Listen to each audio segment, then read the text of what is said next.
Hi there, Dina and Julie. Still no word on those pardons as of right now, but there could be upwards of 100 expected today.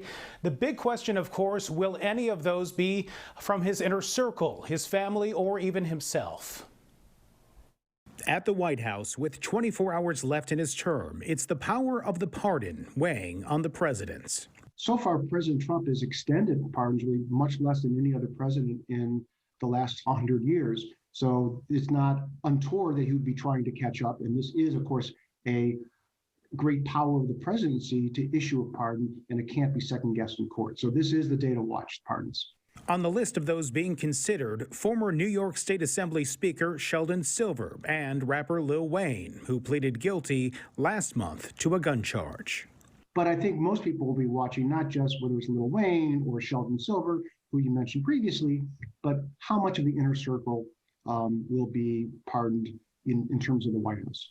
The president's personal attorney, Rudy Giuliani, says he does not expect one, but others in his inner circle may. In those cases, they would be preemptive pardons, which is a rarity in the country's history.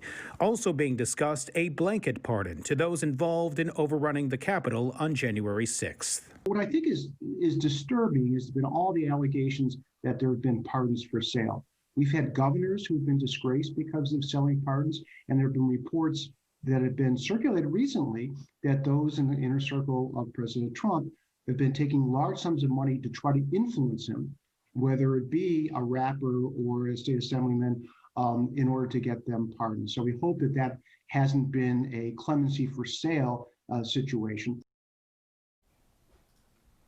More now about those pardons for those who were involved in the insurgency at the U.S. Capitol on January 6th.